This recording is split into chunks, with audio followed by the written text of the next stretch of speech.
Finally, another video on my YouTube channel, and even more I'm happy that it is with you guys, with Angelo and Pavel. Pavel, CEO of Bondster. I guess everybody knows both of you already that follows my channel. This time you visited us in Vienna, and we already recorded right now a part 1 on Angelo's channel, so please check that out because this is on the part 2, so we will go straight into the topic right now. Okay. I have some update questions also to our last interview we did in the office, which was more excessive, I guess, and this time we'll make it a bit short.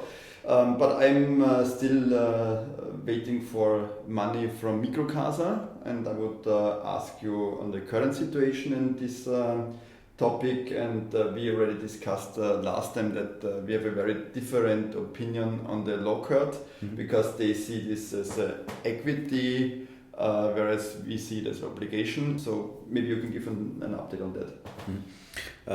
Well, the update on MIKROKASA is quite boring from this point of view, because in the case of considering these loans and these investments as an equity of MIKROKASA, it doesn't change at this time. So we're still at the position of fighting for that. And as I said in the past, for those who haven't seen it, we also placed a criminal suit in some case for the statutory bodies in those companies, just simply to raise this point that it's not equity, it's an obligation. But we're still not finished. You know, the courts, the terms and the deadlines are like within months. So unfortunately, I can't give any progress on this. So we're really sad, but it's not moving from that point of view. Maybe I can add one thing to that, because in this case it fits, because Lars from Passier's Anchor P2P, no. He was also saying, I think he also reached out about MIKROKASA a few times, and he gets a feeling that the company is being a bit too quiet about this, which to him is a no-go, and he would like more communication about it. Even if nothing's happening right now, it's still probably be better to have regular updates. This is why it's taking so long, and this is the stage we're in. I would appreciate that as well. We are right now also developing some kind of update window or something, but I don't know what the frequency should be, because I saw, for example, on the biggest platform, what are the updates, and when these, let's say, court cases which are taking really several months, there is the same update every month. So I don't think it's kind of giving some information to the investor, because it was like nothing happened, and a month after nothing happened. I'm saying in brackets that it was not written nothing happened, but it was the same answer or the same information, like month to month, 6 months after another, and I don't think it's bringing some more information to the investors. But definitely, you're correct. I think investors just want some reassurance that you're working on it still, and it's because I think what people are most afraid of, they're just forgetting about this debt or whatever, and it's never coming back because whatever. Because it maybe disappears from the website or something, and so I think just some reassurance. Still working on it. Maybe you say, there's this other case and it took several years or something, so don't expect it to happen right away. Something like that, I think, would be. As I said, we got this feedback, and we are working on, let's say, this. If you saw the table about the performance of the loan originators, that there could be some switch, that you switch to those defaulted ones, and you see some numbers and actions of what's happening there, because.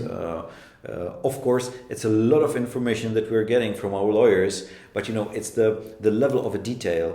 I don't think it's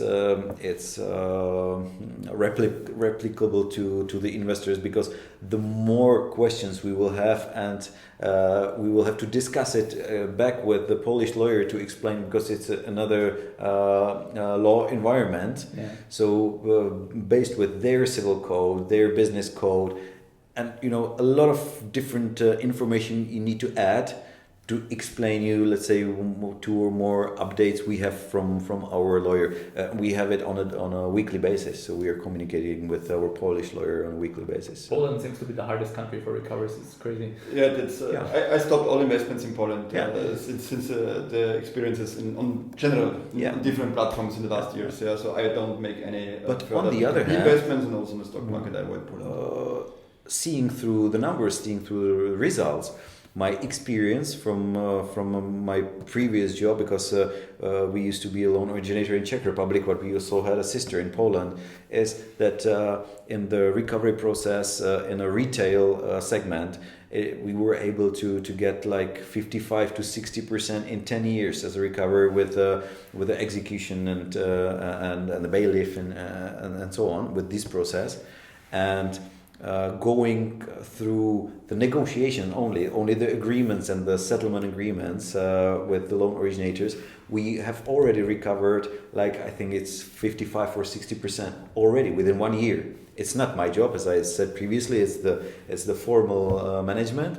But anyway, I think it was a great job they did, because you are already on the number which I saw is the result of 10 years with the bailiff. So I think the win-win situation, the loan originator and Bondster investors, just to wait for the money, not to go in with some hard collection instruments to put there into insolvencies. Just look where MIKROKASA is right now. It's sort of like 1.5 years and nothing moved. Like from the perspective of a result, nothing moved. Of course, there was a lot of steps, but the result is not here.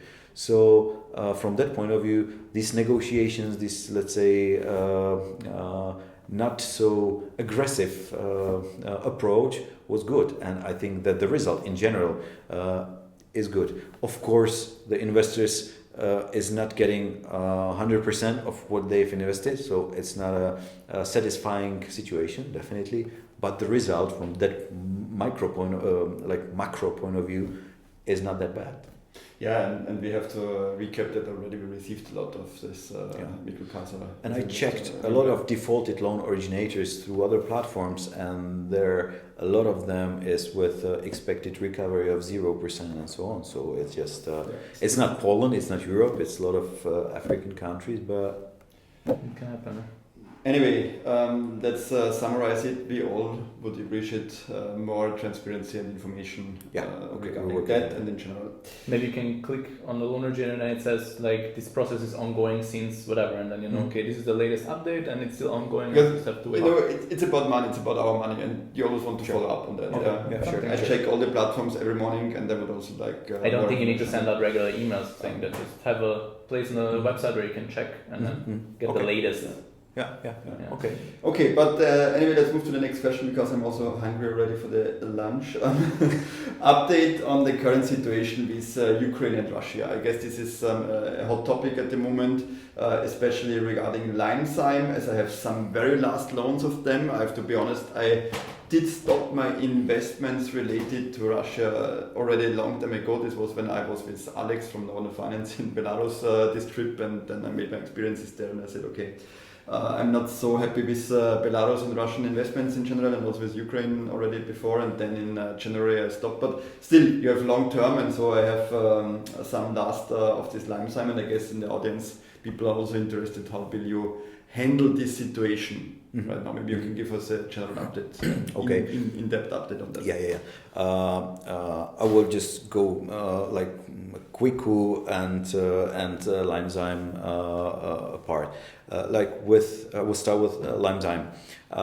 We are in like weekly connection with the CFO of ZAIM, and as we knew from the past, when during pandemic in COVID, the ZAIM South Africa was in trouble, and it was tens of thousands of euros that were delayed.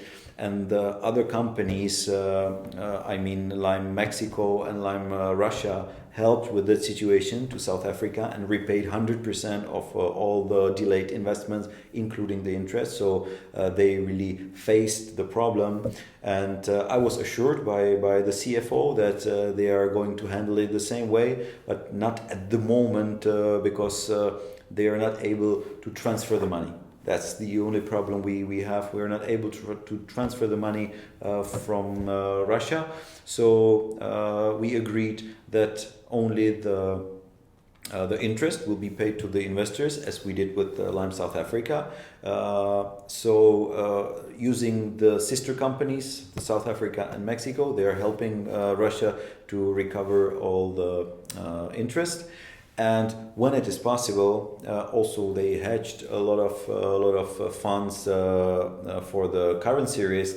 So I think they are prepared at the time that the transfer of money is possible, that they are prepared to repay to the investors. So, and they still want to continue. As you saw, LARS South Africa was not on Bondster during their problems, but as they recovered, we made the due diligence again, and we let them go with, of course, a lower exposure limit, but we let them go on our primary market again.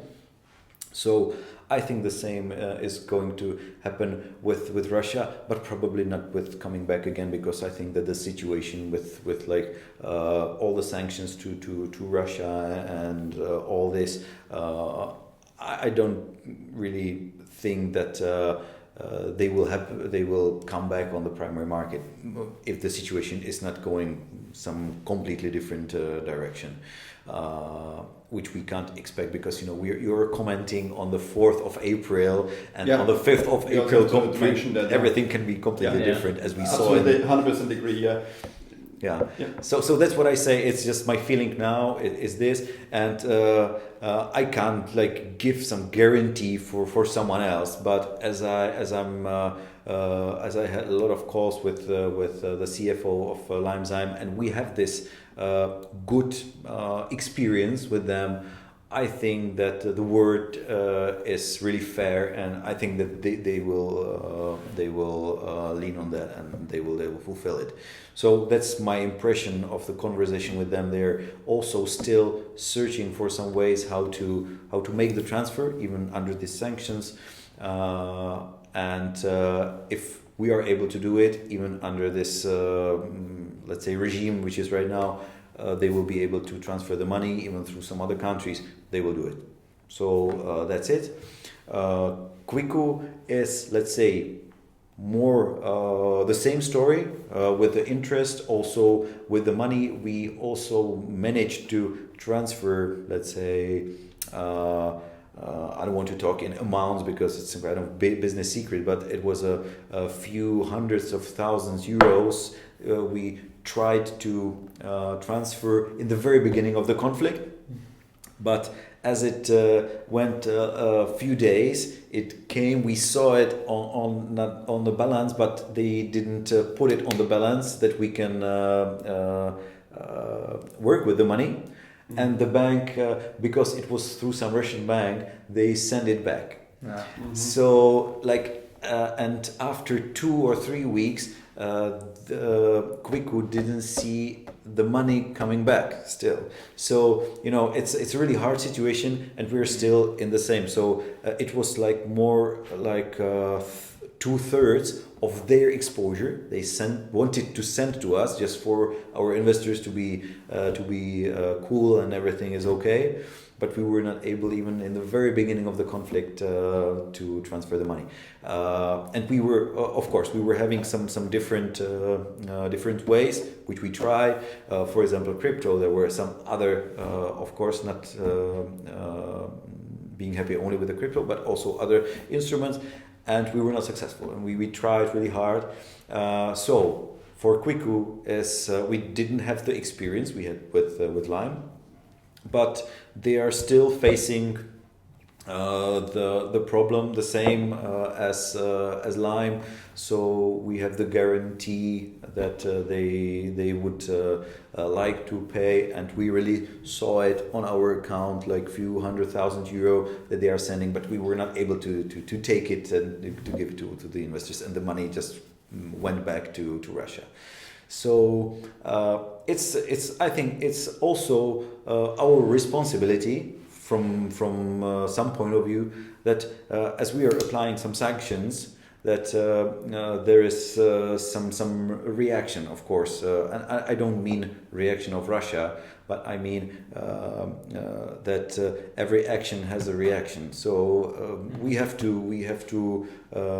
really be with our legs on the ground, and know that when we are like closing the markets, closing and talking about swift cancellation or closing to Russia, and doing all these steps, that maybe your investment in Russia we are not able to get it back. So we have to really be like with the legs on the ground, and if we want to do these sanctions and make this kind of border, it's the border from both sides. So that's definitely it. So the longer this border will be there, and I'm really not a fan of the war or of Russia or anything like this.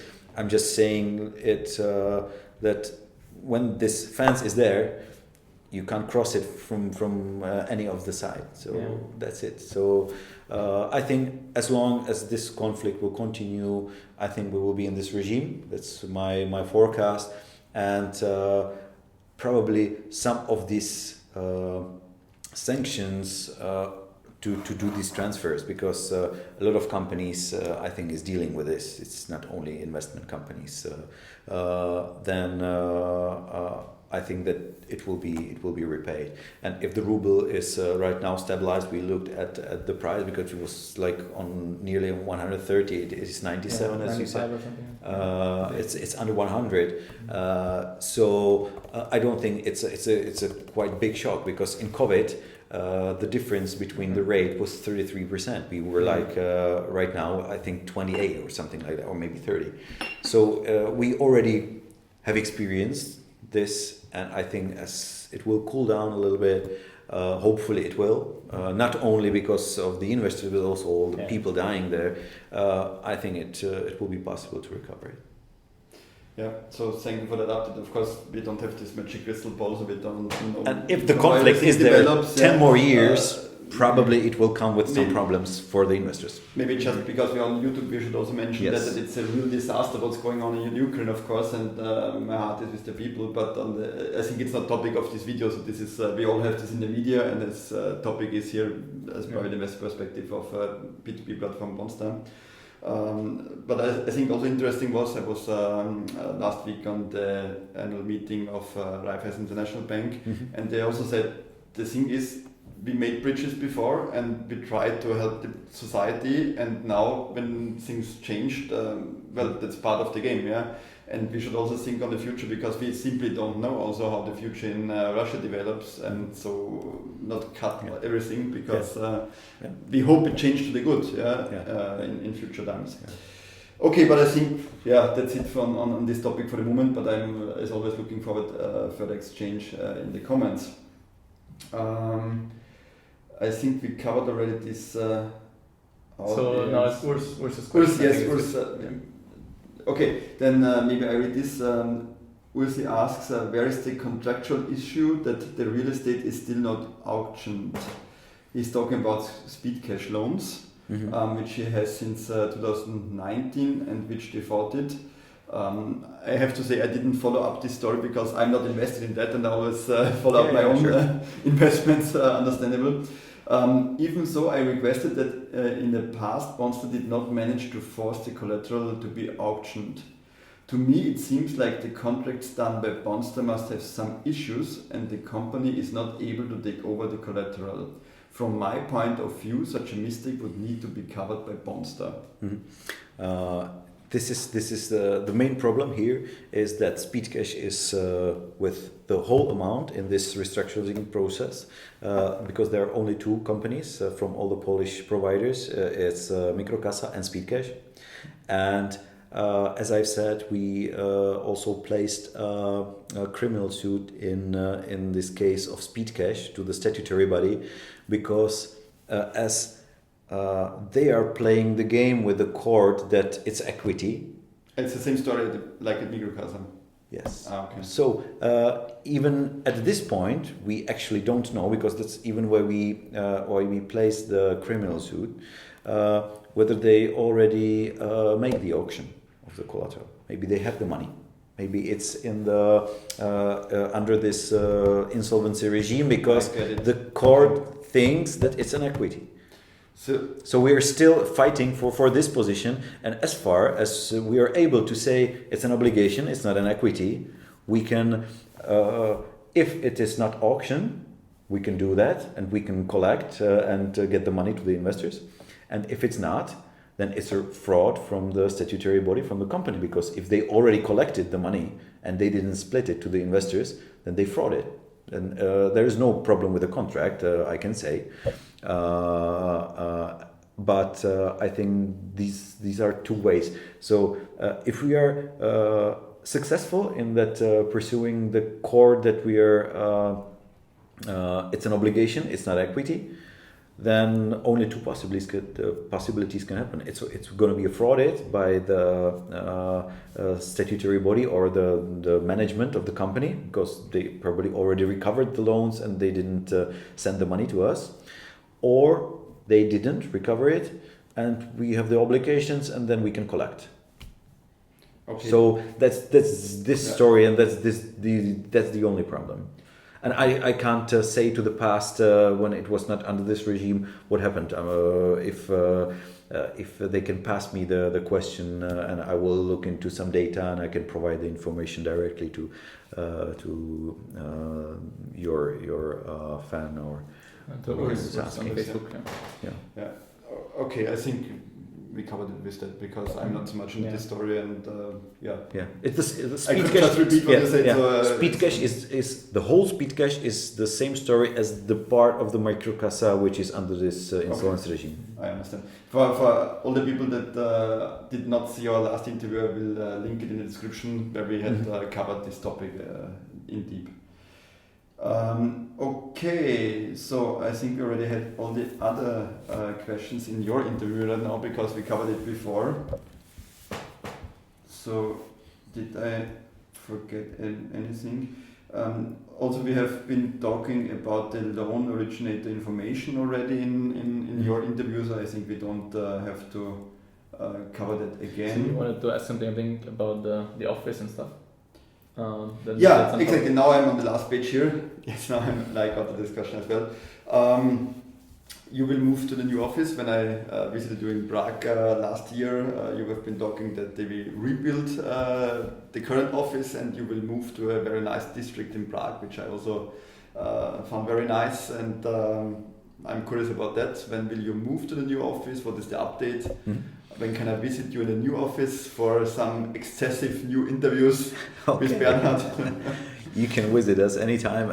Anyway, we are still negotiating with a new office house.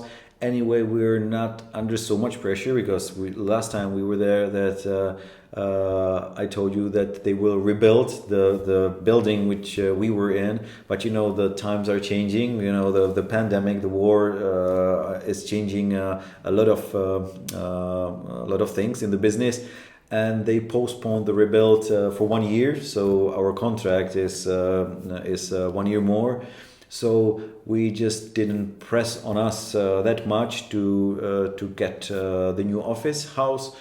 Still negotiating with that one. You have seen, but we have more time, so we're looking for some maybe other opportunities to do. But at this point, we have a contract to the end of 2023. So maximum next year we will move. Okay, I understand. It was planned for this year, but it's postponed for 1 year. I get it. Okay. Maybe just to finish this interview and then go to the lunch, because I'm really hungry right now, to be honest. Any other exciting news, updates, topics you would like to share with our community?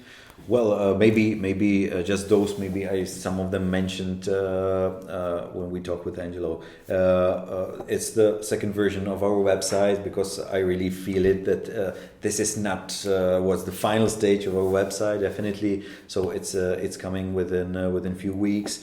Of course, we're gonna rework the front end of the platform. Also with this responsive design, I think it's that. Also, many questions asked was about auditing our financial results. So this year we will have it audited.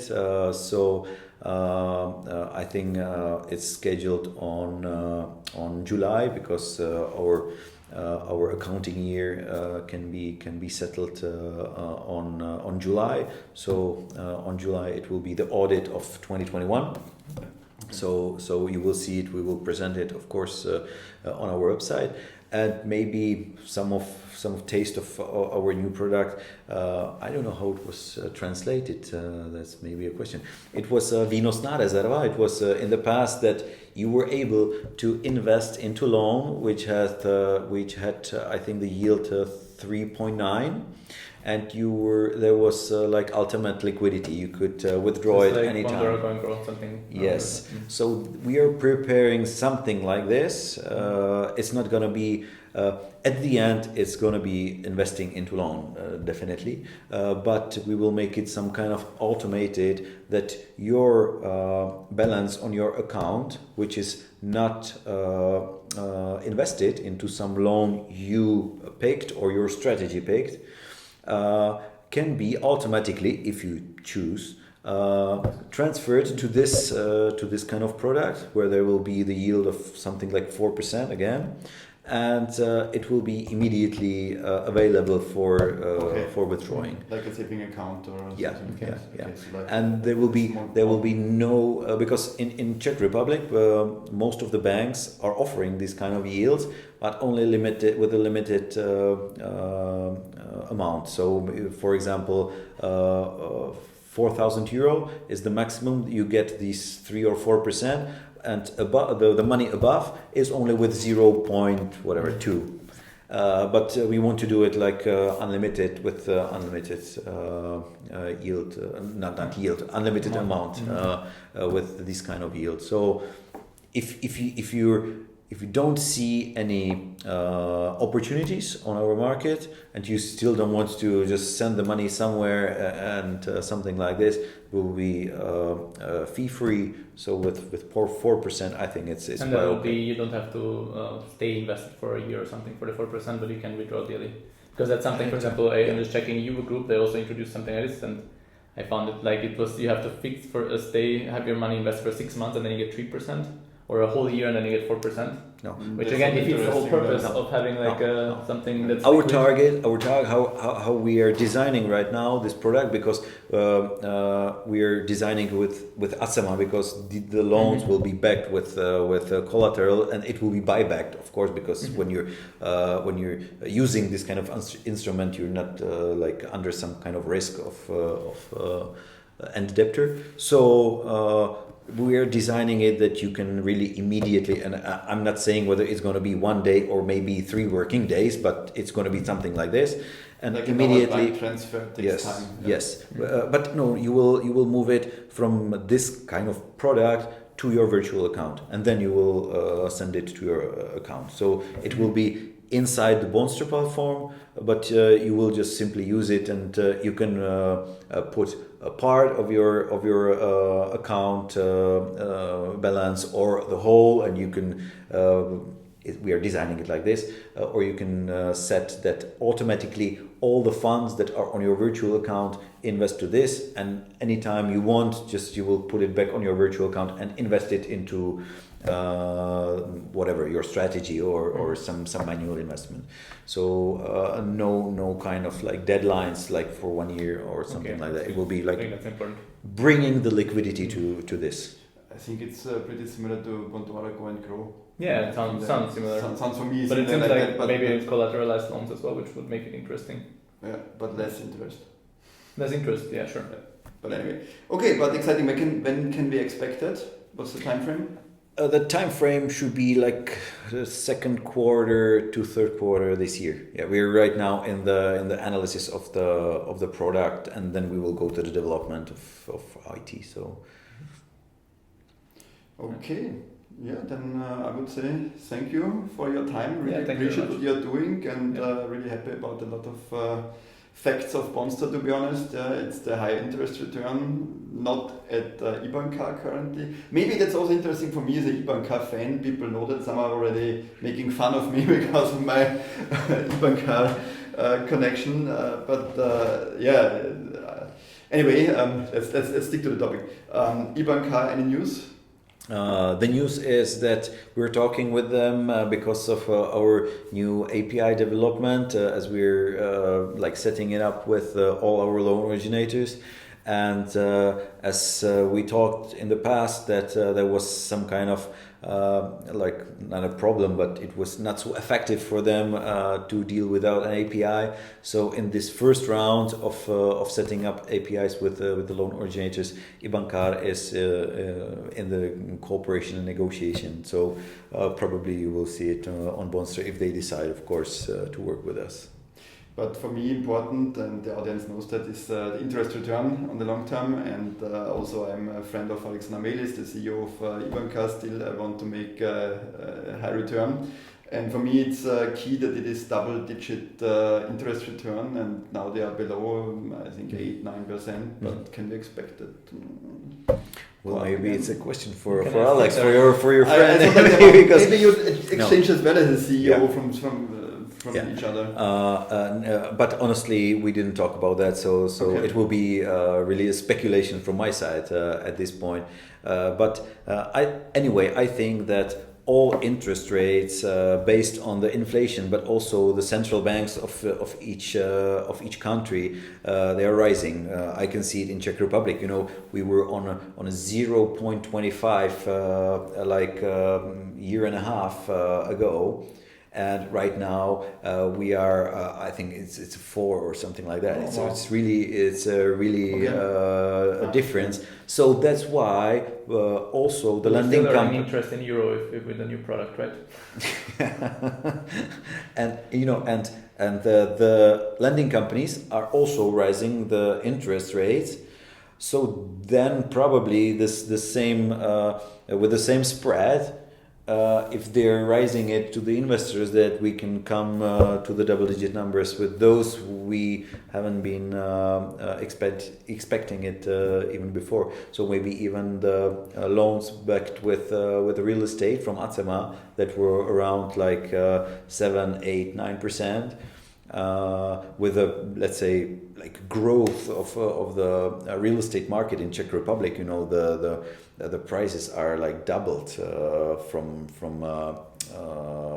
May last year. It's really crazy. So these are oversecured loans because the LTV was 70% and right now we are 30%.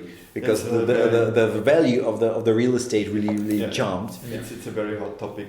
It is the same topic I have in my Spanish apartment right now because I made the reservation a long time ago, and so I'm really happy right now because of the value that it increased. But I wanted to recap on something before.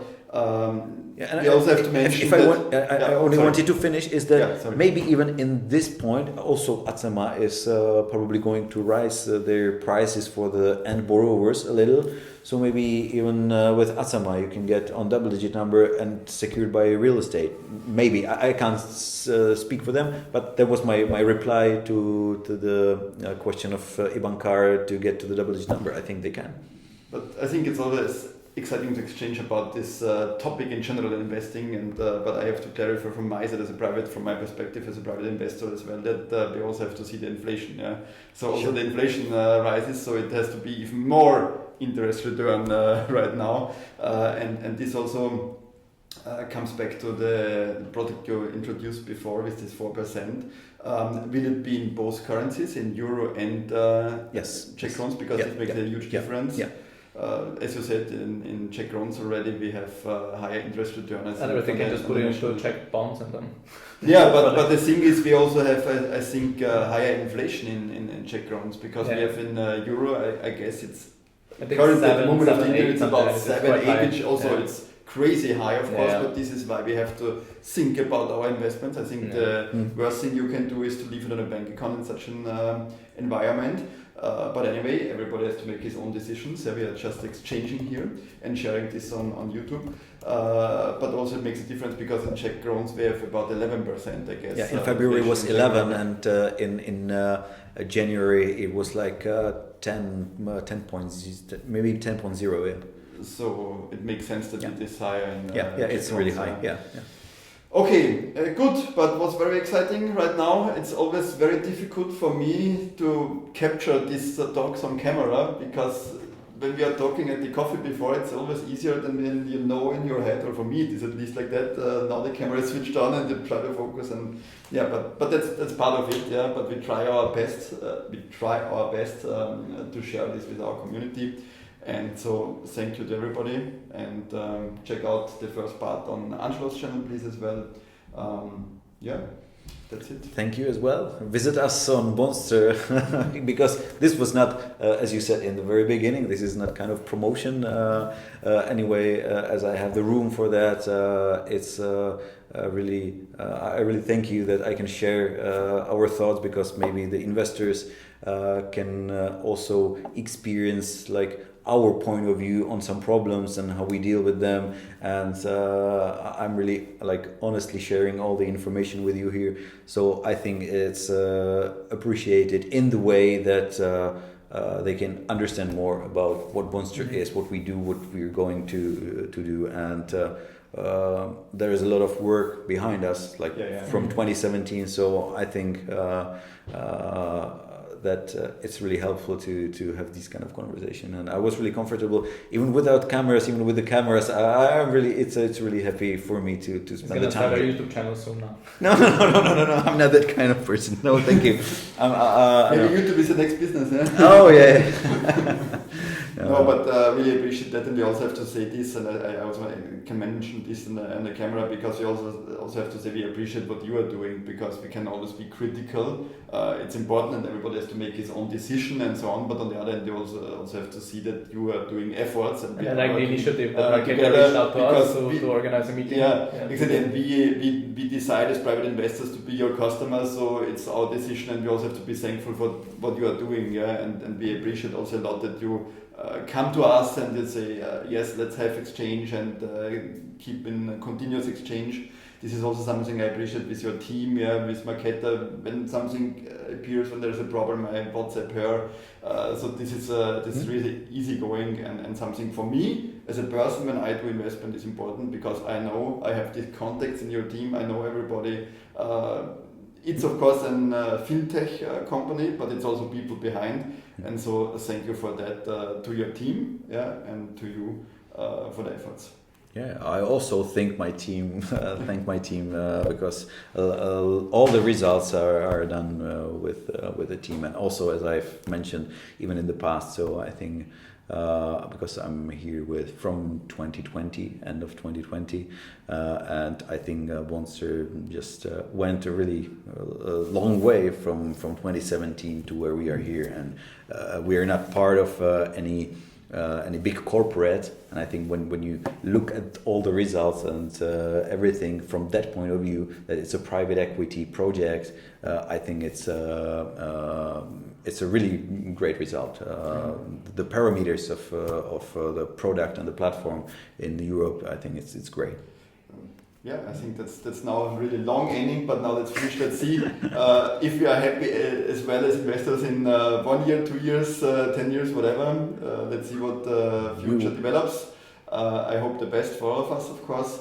We will do all the best. Maybe one last question. The company that makes the audit, who is it? Well, I don't have it on my mind, but as I've said, is it one of the big players, or it's not one of the big players, because the price for our budget is really high. Maybe in the future, yes, but we picked something what we can afford. Anyway, it's a certified auditor. It's not no kind of low end product. We didn't want it to do it like that, but it's not one of the big names like KPMG and so on. We weren't able to afford it. As I said, some of our lower fees and so on, it's not the way we could do. Okay, I understand. So let's see what the report shows of the last year, and see what the next will show. This will be exciting, and goodbye. Thank you for watching. Bye. Thank you. Bye-bye. Okay, one personal question. How do you invest your own money? I think that'd be interesting as well. Yeah, if you're willing to share. A lot of my personal money right now